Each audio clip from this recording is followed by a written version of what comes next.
मराठी मॅट्रिमोनीवर मिळतो सगळ्यात जास्त चॉईस।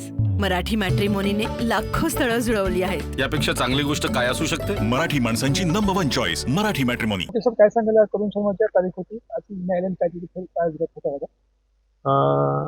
करुणा शर्मा यांनी माननीय आमदार धनंजय मुंडे साहेब यांच्या विरुद्ध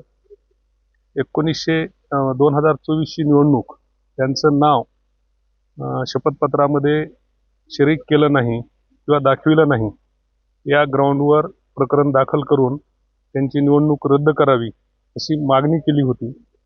त्याच्याबद्दल मान्य कोर्टाने आमदार साहेबांना नोटीस काढली आणि ते नोटीस काढल्यानंतर सदर प्रकरणामध्ये सामील होऊन ॲडव्होकेट कवडे साहेब हे हजर झाले। त्यांच्यासोबत मीही सहकारी वकील म्हणून हजर झालो आणि त्या प्रकरणामध्ये पूर्ण चौकशी होऊन आणि आर्ग्युमेंट होऊन करुणा शर्मा यांच्या वकील साहेबांचा आणि कवडे साहेबांचा आर्ग्युमेंट मान्य कोर्टाने ऐकून आज त्याचा सविस्तर निकाल दिला आणि त्या निकालामध्ये करुणा शर्माची केस ही पूर्णपणे खारिज करण्यात आलेली आहे।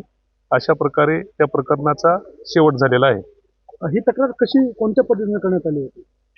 शपथपत्रामध्ये निवडणुकीच्या शपथपत्रामध्ये करुणा शर्मा यांचं नावाचा पत्नी म्हणून उल्लेख केला नाही या ग्राउंडवर त्यांनी दाखल केलं होतं। ऑनलाईन पद्धतीने केली होती? नाही, ऑनलाईन पद्धतीने दाखल केली होती। मराठी मॅट्रिमोनीवर मिळतो सगळ्यात जास्त चॉईस। मराठी मॅट्रिमोनीने लाखो स्थळं जुळवली आहेत। यापेक्षा चांगली गोष्ट काय असू शकते? मराठी माणसांची नंबर 1 चॉईस मराठी मॅट्रिमोनी।